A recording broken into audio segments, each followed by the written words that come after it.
Question is coming from the fact that when you compare income to cost of housing ratio, that is cost of home ownership ratio, it's going to be more convenient for people to just afford rent when you subsidize the rental housing. One angle to that conversation is it's then going to become convenient and easy to control rent and also control the housing market from the government point of view. And also considering the housing stock data that over 80% of urban dwellers are renters. And even if we go further to put that information on the housing spectrum, that ownership only makes up 25% of the permanent housing bracket. So when we put all of this together, it sounds credible, it sounds logical that government should consider providing rental housing to make decent accommodation affordable for everybody. But really, I have no idea why the government has not considered it.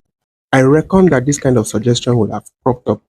What I would just do is walk backwards on the reason why the ministry would not undertake that kind of large-scale rental housing program. I mean, number one, Nigerians we prefer to own our own houses rather than being perpetually locked into paying rent continuously for the rest of our lives. And this is further reinforced by the fact that ownership is by far cheaper in the long run.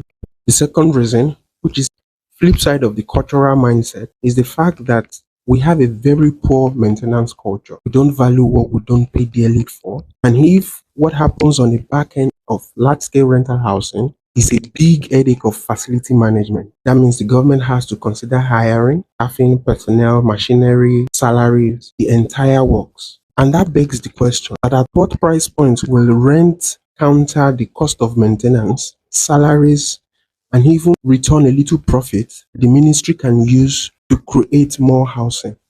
So when I put one and two together, that brings me to the third reason. From a business point of view, the stress is just not worth it. And it's better, faster, and more economical to just produce, sell, recoup investment, break even, multiply, and scale the housing program. Rental housing matches the housing need of most Nigerians. Now, on the supply side, the core of the problem is maintenance and management. There is also the cultural mindset. So how do we blend all of this in such a way that it favors the government, the people? So this is the foundation for all of this conversation. So first of all, how do we define affordable? Because we've always defined affordable to target formal middle class. Meanwhile, a bulk of the citizens fall within the informal minimum wage range, where minimum wage do not even meet up to global standards of income range for decent livability. The second is it's easy to say that government should incentivize developers. For example, for every 10 units of luxury you build, you will get tax cuts when you build 5 affordable housing units. But how do we ensure that this does not distort the market, that the value of the incentive equals the opportunity cost? What I mean is, how do we ensure that the developer does not transfer more than necessary cost to people who will buy those 10 units in order to recuperate or even take advantage to make more profit? That's one concern. Also, let's not forget the maintenance issue. It comes into consideration when we are thinking of large-scale rental development. Because number one, we do not even have enough manpower. But on the flip side of that also, the possibility to create more jobs for artisans, for workers, for skilled labor to manage this property. A possible way to make that work is a public-private partnership in the form of a publicly traded company where the government is the landlord and the company handles the business side of things, and in this case protects the interest of the people, manages the interest of the government, and also ensures profitability, but without the pressure of revenue, without the pressure of profit after tax, to ensure that it's a win-win for these three sides of the conversation.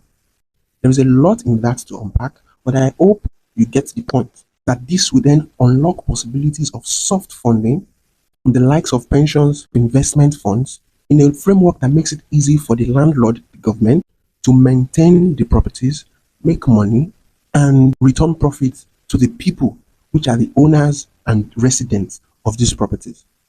And closely related to that is a possibility of how we can solve the cultural mindset by making it possible for renters to own these properties over time, still achieving the purpose of affordable rent as well as eventual ownership. But first of all, a disclaimer, this is not a real estate advisory. Bear in mind that this is a state-level conversation if your interest is in your personal use case. So let's start with this company that is going to be in charge of the execution and management of this rental housing. Let's name this company National Housing Equity Corporation. It is entirely made up but it captures and helps separate the business from the government or the people. Another stakeholder in this conversation is the PENCOM, which is the National Pensions Commission. Remember, our proposal is we get funding from pension funds. But the reality is there's a possibility of mismatch between the kind of projects the PENCOM invests in versus this large-scale rental housing program. And except we want to deceive ourselves, the liquidity or cash flow issue. And number two, the political risk. I mean, how things can change with every regime change. And the third is the issue of inflation or currency valuation concerns. So, regardless of the federal ministry level conversation, how do we lobby the PENCOM, the PFAs, and the PFCs that our NHEC rental housing program is safe and investment ready? So, here is a possible plan. The NHEC will approach PENCOM to raise money through bonds over a 20-year period. And the security of these bonds will be the land, the buildings, and the rent that it will generate over time. And to protect investors from inflation or currency devaluation, what we will do is index the principal or interest to maybe the National Consumer Price Index. Now, if that sounds technical, I'll be glad to break that down on a one-on-one conversation. But let's move forward. So after NHEC has raised money, take about 95% of these funds and proceed to construction and development. And immediately construction is done, and we are opening up these buildings for rentals. The NHEC will immediately open two accounts. A sinking fund that takes 80% of every revenue and which goes to paying back investors. And the remaining 20% goes into a maintenance account that is specifically dedicated towards maintaining this property and paying staff. Now, remember we started with three concerns: cash flow and liquidity, political risk, and inflation. The most essential part why I believe this will work is the 20% dedicated maintenance reserve fund that guarantees that the security, that is, the properties themselves, are well maintained long enough to keep generating returns. The second reason bond structure makes sense.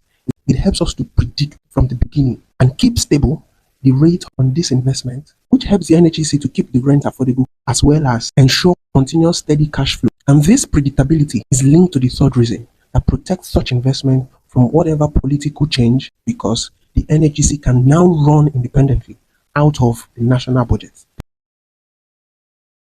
Okay, so we've been speaking grammar, talking planning strategy, governance structure, but we've not really talked about the main issue, which is number one, how do we make sure that these programs actually work for the real people that need it and not hijacked by people with long legs?